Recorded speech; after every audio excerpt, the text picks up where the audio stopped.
Busy ang mga person after church. Oh, si mami lang walang ginagawa. Kaya nga. Bakit ganon? Ako yung iihaw, oh. Pang tanghalian namin. Ano ba to? Tanghalian, hapunan. Tanghapon. Yung oras pala, oh. Tampunan. Mag-aalas stress na. Tanghapon. Meriendang hapunan.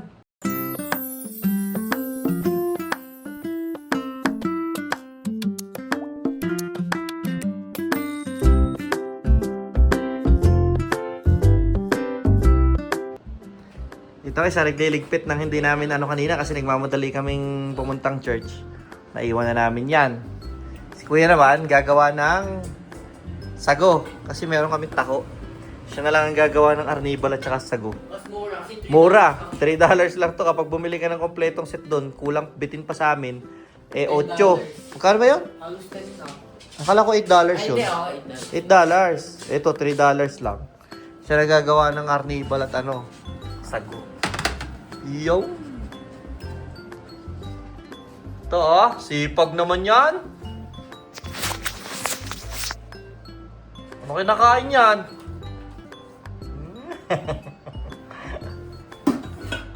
Papalit muna akong damit. Bakit matilabs ka ng ano, pinagbabarang ko. Pang aking Pinoy barbecue. Barbecue na hindi liempo. Mami, hindi ka pa nagpalit ng damit. Ako ay nagsindi na ng ano, guys, ng barbecue grill. Kasi napakaganda ba naman ng weather, eh. Tingnan nyo, oh. Alas 3 na ng hapon ngayon at ako ay mag-iihaw. Mami, ilabas mo po sa akin yung ano. Kuya nga pala, nag-aaya. Dito daw kami kumain sa labas. Actually, pwede naman. Kaya lang, yung aming table na bilog ay nandiyan pa. Hindi pa nailalabas kasi ngayong buong winter, kinoberan ko siya dyan. Naka-cover siya dyan. Ayan. Tapos dito namin yung pinupwesto talaga. At itong mga wires na to, na ginagamit ko saksakan ng sasakyan kapag ka sobrang lamig, tingin ko ay pwede na rin namin likumin dahil suspecha ko lang hindi ko alam kung ako'y nagkakamali. Pero tingin ko lang hindi na ngayon hindi na sobra yung lamig.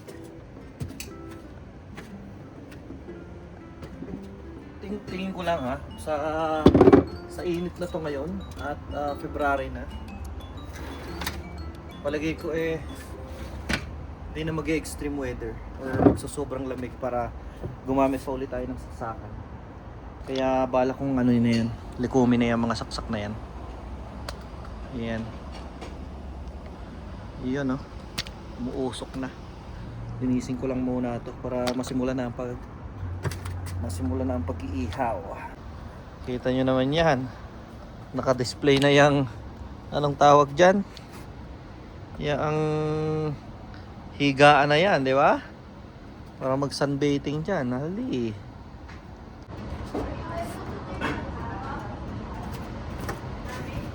Noon nga pala nung mag-New Year nga pala, gagamitin dapat namin to. Nung nandito may bisita kami. Nandito si Karen. Ano yun, nak?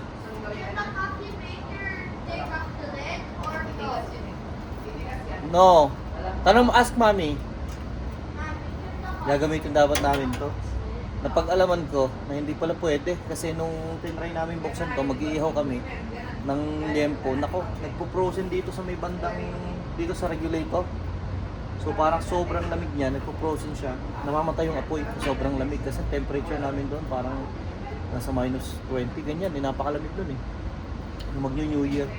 So hindi pala sobrang gumamit ng propane tank outdoors kung yung tangke mo tsaka itong ihawan mo ay naka-expose sa sobrang lamig na temperature. Kasi parang ang nangyari doon is nagpo-frozen dito. Nahawakan ko to, halos napaso yung kamay ko, sobrang lamig tumitigil yata yung flow ng gas papasok, di palabas dito sa ihawan. Kaya hindi siya namamatay yung apoy, nawawala yung supply. Kaya ang ending, nilagay na lang namin sa oven. Sa oven na lang namin niluto yung dapat barbecue. So yun, hindi ko na ito nalinis ng maayos kasi nga hindi naman dinagamit masyado. Kaya ngayon kailangan ko muna siya linisin.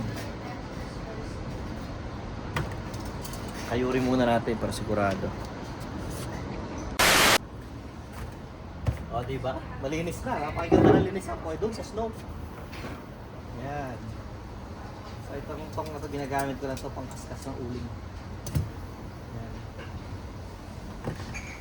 Mami, pahingi po paper towel at saka ano, yung iihawin. Tsaka yung iihawin.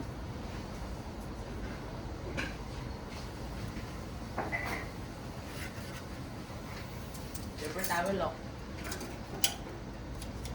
Ha?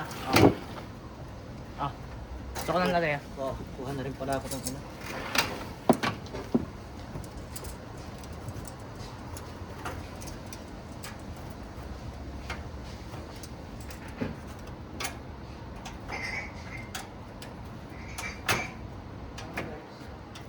Ayan. Try muna natin ang micro-review. Lagyan natin sa high. Painitin natin. Para mainit na siya. Preheated. Nanang ko po! Pagkakasarap! Sumama ko dito? Yeah, I'll go lay down. Grabe. Feel na feel ko na yung summer kahit hindi pa officially spring. Pero feel ko na yung summer, guys. Sarap. Ramdam ko na yung init. Ayun nyo naman, no? Naka-short at naka-t-shirt talaga yung isa, oh. Wala namang araw dyan, na. Walang araw. Pero hindi na kasi malamig. Sarapan na talaga yung panahon. It's like I'm camping, right? For a girl. Yeah, para tayo nasa camping. Yan. Ito pinili namin para hindi masyado mataba. Woohoo! Oh yeah! Kaya na siguro isang salang to.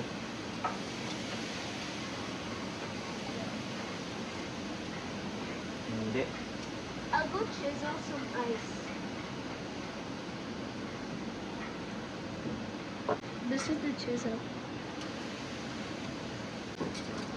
Iyaan!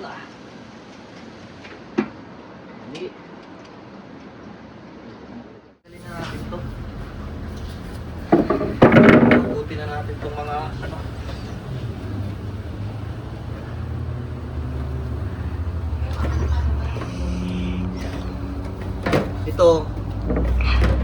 Ito kay kinakabit ko na to, ano to? The-remote siya na socket. So kapag magpa-plug ako ng ano, ng sasakyan, pag uwi ko sa gabi, naka-plug na siya. Pero inire-remote ko lang to sa loob ng bahay. So hindi na ako kailangan lumabas.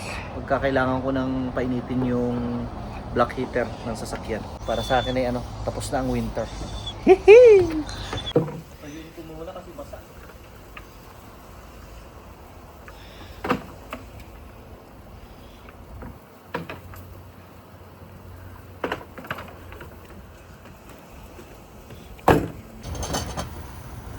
Yan. So, meron na akong table.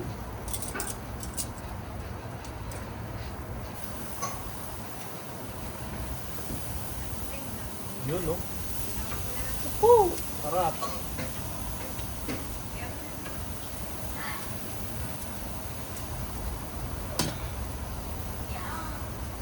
You want some hard bite? I'll go ask. Ano yung blue towel? If this will know that I could just get some ice.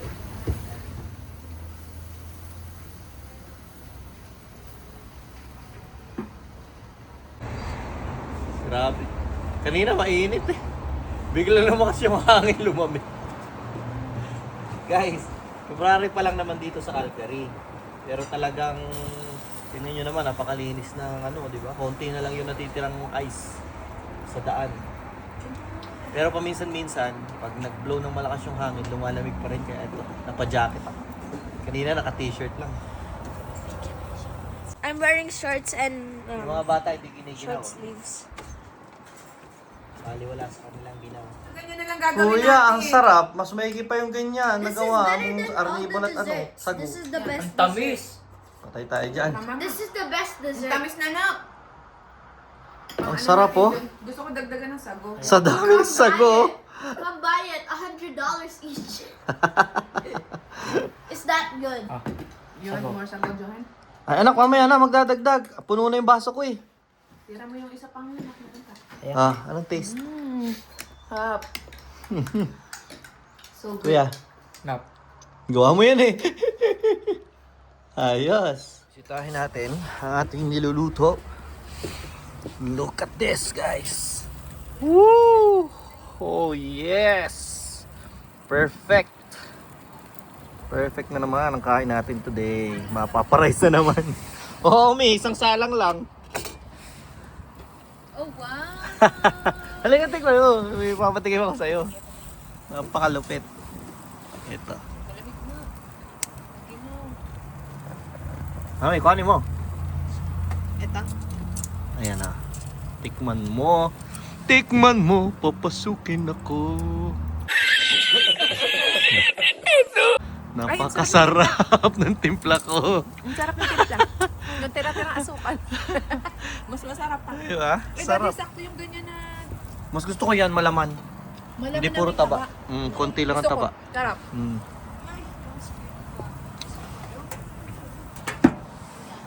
Puro food trip ang Sunday. Gagawa ko yan sa usawan, tapos yung matitira pipino kainin natin na.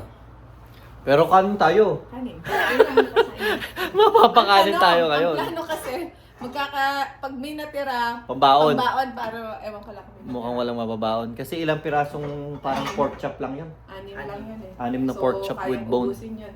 Kaya yun. Kaya mo na, gawa na lang ako ng ibang baon. Sarap, mauulit. Tsaka masarap na. Garlic bread na lang kayo. Naku, yan. Masarap na mag-barbecue sa labas, guys. Talagang kita nyo, oh. Yung gano'n ka gusto ko. Ganda na ng weather. Ngayon kasi ano na eh, pahapon na eh. Kaya mas malamig na ngayon. Pero kanina ang init nung umaga pa. Ngayon kasi nagkaroon ng hangin eh, humahangin oh.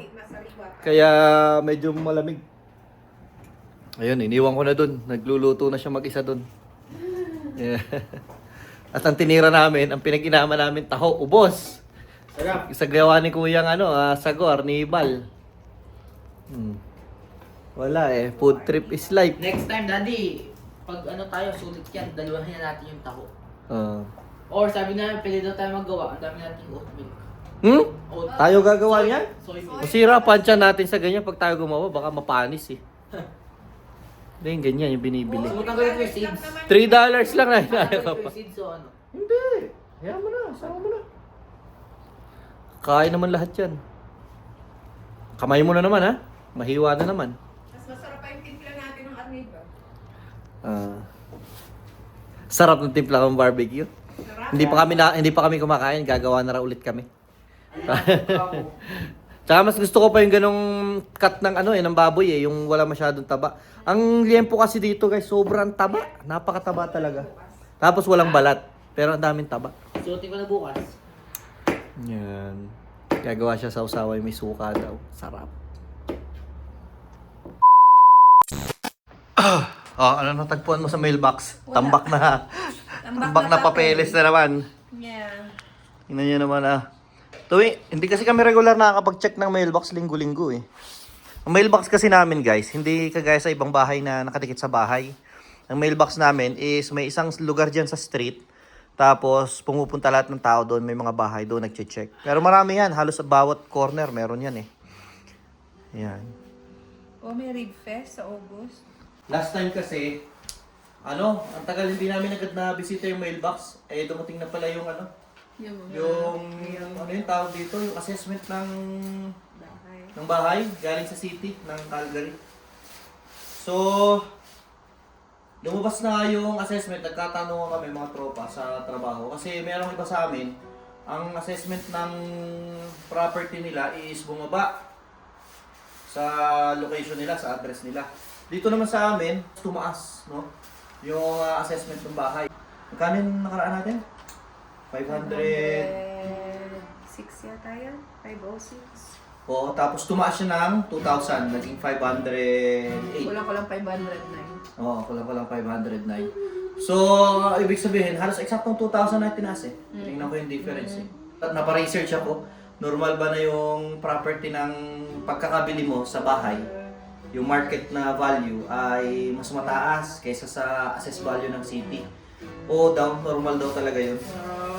Kasi, yun lang yung pinagbabasihan ng city sa property tax. Para sa property tax. Malapit na kami kumain. Gumawa si kuya ng sausawan. Tapos malapit na rin maluto to. Bisitahin natin.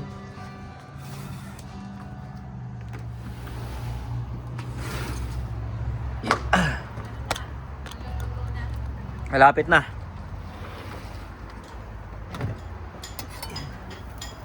Natikman na namin. Ang sarap. Gusto nila yung timpla ko. Tikman natin ulit. Ang lamig, mami. Ginaw. Ginaw. Tikman natin din sa sausaw ng suka. Eh, di ba dalawa? Tig-isa tayo. Isa pa. Ano yung mga butong yun? Nalaglag yung isa. Kapraso lang sausaw ko lang sa suka. Namat. Ito rin. Sausaw daw namin sa suka. Tayo ka. Kung mahirap pag nagba-barbecue, naluluto, nauubos. Sausaw namin sa suka. Ang lamig, grabe. Sakto, naluluto din ang kanin natin.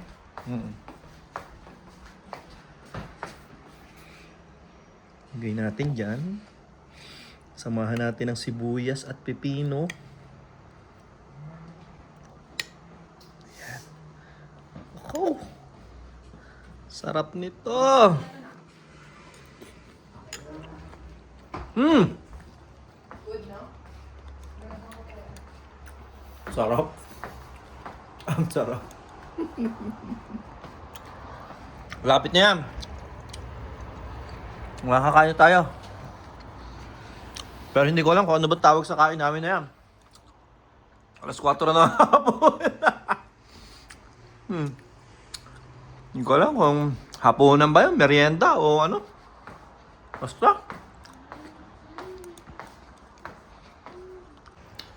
So sa inyo guys, ang property tax, ang assessed value ba sa inyo ngayon ng bahay ay tumaas ba o bumaba? Comment nyo naman.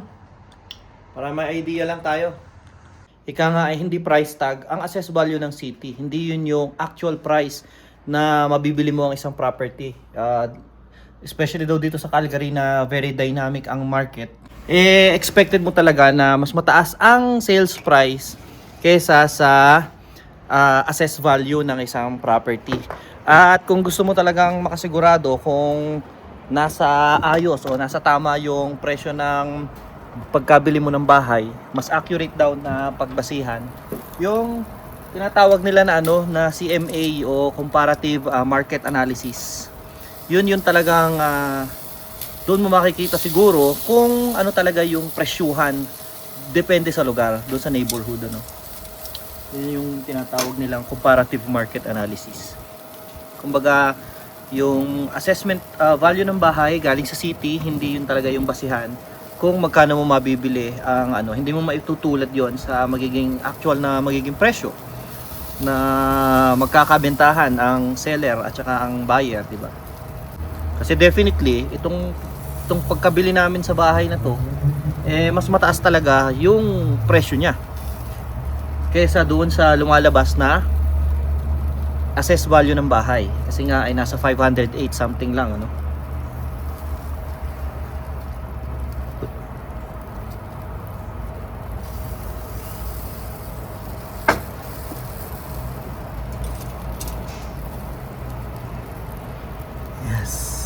Sarap. Sarap na. Amoy ko yung amoy ng sumusubong kanin. Ayun. Ayun. Iniin na lang. Mga papakanin na naman. Hindi naman na kami lagi nagkakanin, sa totoo lang. Pero ngayon, exemption. Kasi nga meron tayong barbecue. So hanggang dito na lang yung vlog na to guys. And sana may napulot kayo. Thank you for watching and see you on the next one. Bye!